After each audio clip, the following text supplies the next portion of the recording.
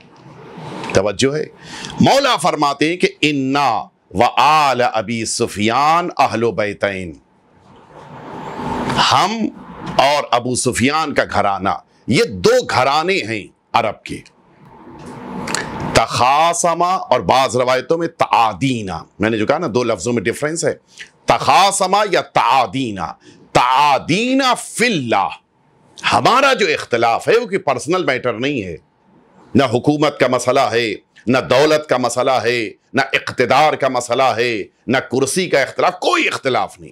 جو ہمارا اصل اختلاف ہے، جو اختلاف کی بنیاد ہے، وہ ذات پروردگار ہے۔ کیا اختلاف؟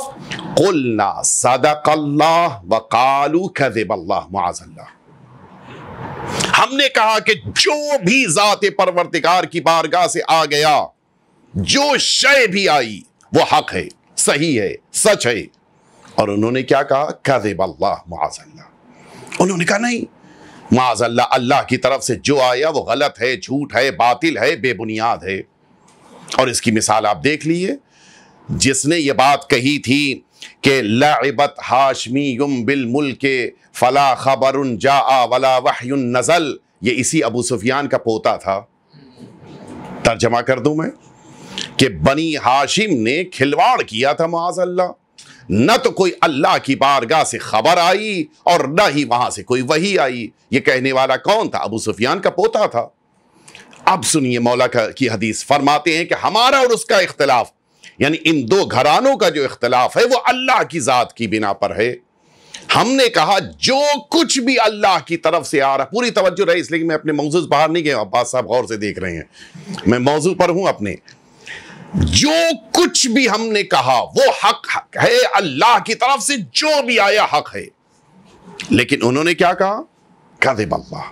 اور اس کے بعد اب سنیے، مولا فرماتے ہیں تخاصم ابو سفیان رسول اللہ، پہلا اختلاف کا موقع سامنے آیا جنگ بدر میں، پورا لشکر لیے ہوئے ابو سفیان سامنے آ کے کھڑا ہو گیا، اور ادھر رسالت باب ہیں جو مسلمانوں کے مختصر سے لشکر کو لیے ہوئے آئے ہیں، اور ان دونوں کے درمیان اختلافی جنگ ہوئی ہے۔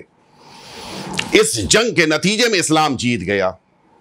اب کتنا گراں گزرا ہوگا، اور اسی سے پتا چلتا ہے کہ اب کچھ دنوں کے بعد جو اسلام لایا جائے گا وہ ہارے ہوئے کافروں کا اسلام ہے۔ دیکھیے، اگر اسلام ہار جاتا اور پھر یہ اسلام لاتے تب بات سمجھ میں آتی کہ ہاں انہوں نے اسلام کی حقانیت کو دیکھ کے اختیار کیا ہے مذہب، لیکن جب اسلام جیت گیا ہے اور پھر کچھ دنوں کے بعد ابو سفیان ایمان لے کے آ رہا ہے، اس کے معنی یہ ہے کہ یہ اسلام کی حقانیت کی بنا پر ایمان نہیں ہے، بلکہ اسلام کی دولت کی بنا پر ایمان لایا جا رہا ہے۔ اور پھر اس کے بعد مولا فرماتے ہیں دوسری جنگ، 4 جنگوں کا ذکر کیا مولا نے، دوسری جنگ ہوئی ہے۔ اب میں وہ لفظ نہیں استعمال کروں گا یہاں پر، مولا نے وہ لفظوں کو استعمال کیا ہے۔ یہی ابو سفیان کا لڑکا ہے کہ جس نے امیر المؤمنین سے جنگ کی ہے۔ آپ واقف ہیں کون سی جنگ ہے؟ جنگ صفین۔ دوسری جنگ وہ ہے کہ جو اس گھرانے اور ہمارے گھرانے کی ہوئی ہے، امیر المؤمنین سے کس کی ہوئی ہے؟ ابو سفیان کے لڑکے کی۔ لفظی استعمال کی وَتَخَاصَمَ مُعَاوِيَةُ بْنُ أَبِي سُفْيَانَ علی ابن ابی طالب۔ اور پھر اس کے بعد تیسری جنگ مولا بیان فرماتے ہیں وَخَاصَمَ يَزِيدُ بْنُ مُعَاوِيَّةَ الحسین ابن علی۔ تیسری جنگ ہوئی ہے سرکار سید الشہداء امام حسین اور یزید کے درمیان۔ یہ جنگ وہ جنگ ہے کہ جو اس گھرانے اور ہمارے گھرانے یعنی اہل بیت یا تار کے گھرانے کی تیسری اور آج تک کی آخری جنگ ہے۔ لیکن مولا نے تو 4 جنگوں کا تذکرہ کیا ہے، وہ چوتھی جنگ کون سی ہے؟ اس چوتھی جنگ میں بھی جو شخص عثمان بن عنبسہ نام ہے، آپ حضرات چکی ہوئے، میں دیکھ رہا ہوں کہ آپ حضرات اکثر تاریخ سے بھی واقف افراد بھی موجود ہیں اور صاحبان علم بھی موجود ہیں، نام اس کا عثمان بن عنبسہ ہے۔ یہ وہ شخص ہے کہ جس سے آخری جنگ ہونی ہے۔ پوری توجہ سنیے گا، میں نتیجے تک آپ کو لے کے آ گیا۔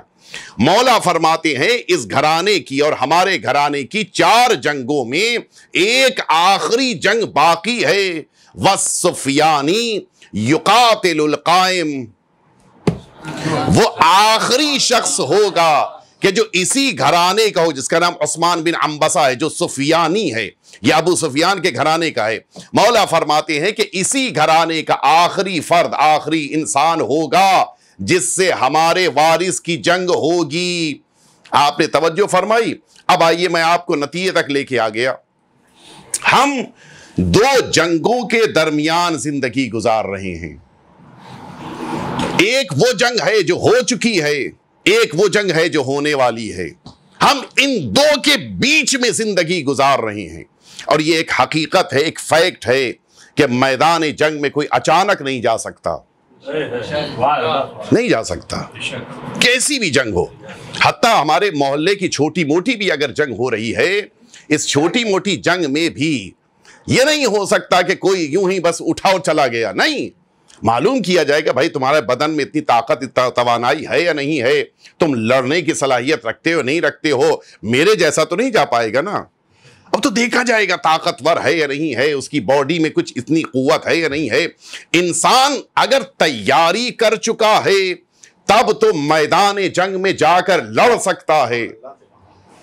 لیکن اب آئیے وہ جو آخری جنگ ہونے والی ہے، اس آخری جنگ میں نہ جسم کی طاقت چاہیے ہے، نہ اسلحوں کی جنگ ہے وہ کہ اسلحوں کے استعمال کرنے کے بارے میں ہم کو معلومات ہو، نہ ہمارے چلنے پھرنے میں طاقت اور توانائی ہو کہ ہم جنگ کے میدان سے جا سکیں، اس لیے کہ ساری چیزیں آقا کے آ جانے کے بعد سب ہمارے اختیار میں ہوں گی۔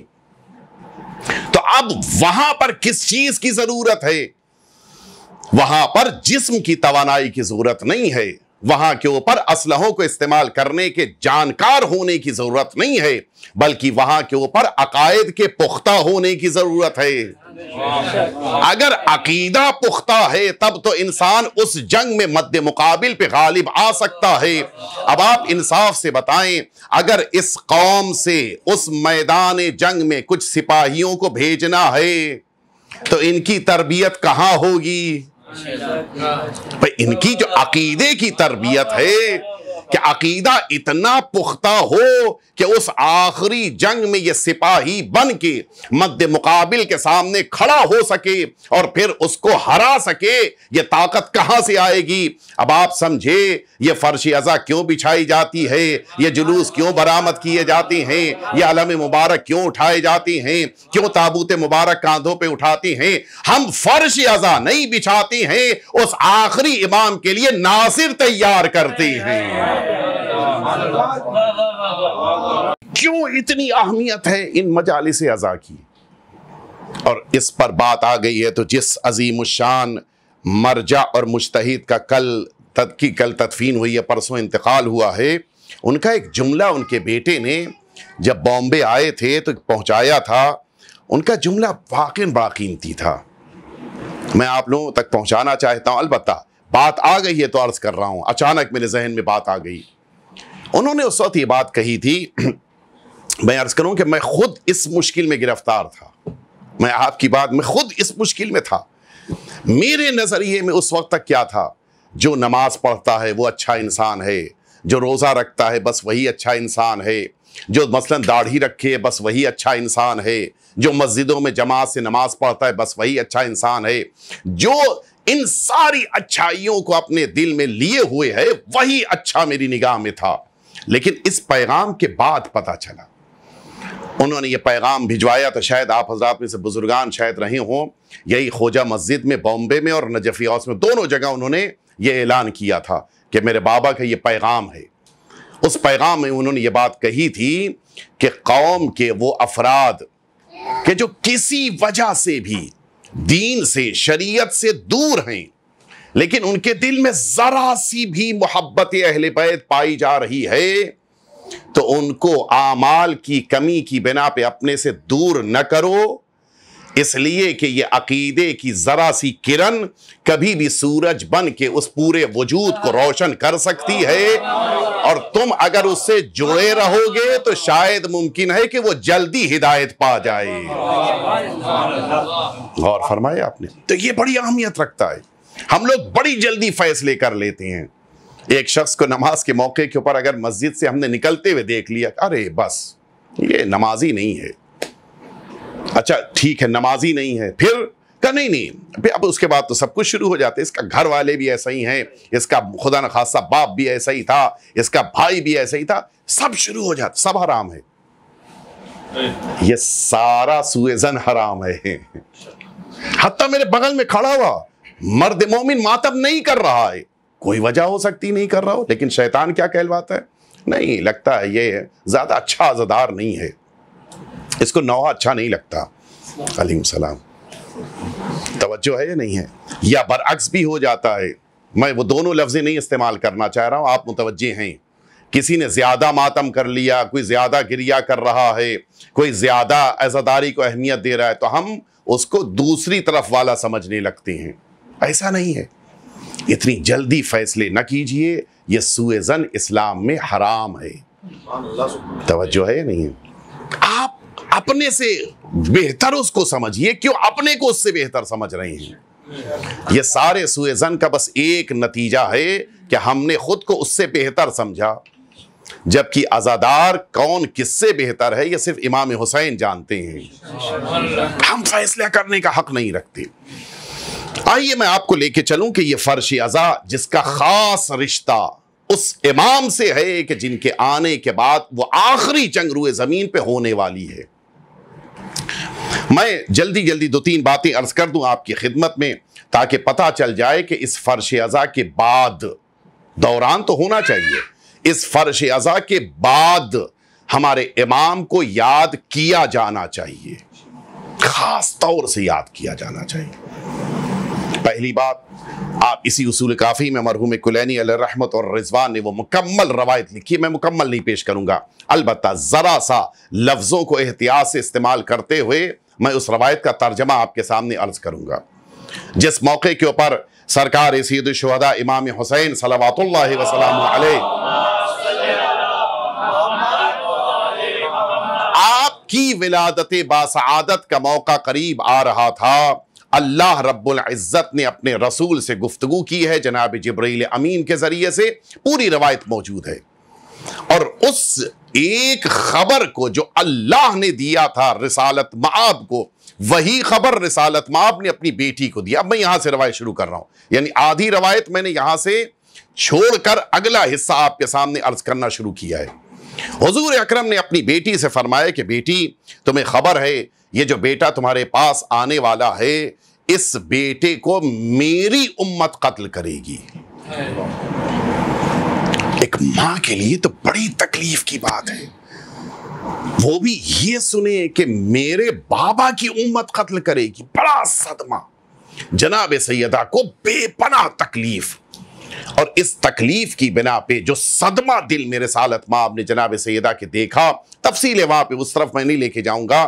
پھر جناب رسالت مآب نے فرمایا کہ مجھ سے جناب جبرائیل امین نے آ کر بتایا کہ لیکن بیٹی تمہارا یہی بیٹا ہے کہ جس کے صلب سے پروردگار، یہ تین چیزیں، امامت، ولایت اور وصایت، اسی بیٹے کے ذریعے سے امامت و ولایت و وصایت کو پروردگار اس روئے زمین پر قائم کرے گا، اور ایک روایت میں ہے کہ اسی بیٹے کے ذریعے سے وہ آخری وارث دنیا میں آئے گا کہ جو تمہارے اس بیٹے کا انتقام لے گا۔ مصائب تک کا جملہ آپ نے ابھی سنا کہ جناب سیدہ کو دلی صدمہ ہوا۔ اب جب یہ جملہ جناب سیدہ نے سنا تو ان کے دل کو سکون ملا، یعنی اس کے معنی ہے کہ جب مصائب کا ذکر ہو جائے تو پھر آخری امام کو ضرور یاد کیا جائے تاکہ فرش عزا پہ آ کر آنسوؤں کو جمع کرنے والی ماں کے دل کو سکون مل جائے۔ لہذا فرش عزا کا ایک اہم تقاضا یہ ہے کہ اس فرش عزا پر بیٹھنے کے بعد اپنے آخری امام کے لیے دعا ضرور کی جائے، اور یہی بات آپ اگر دیکھیے مکیال المکارم میں اس عظیم الشان شخصیت نے کہ جو خود کتاب معجزاتی ہے،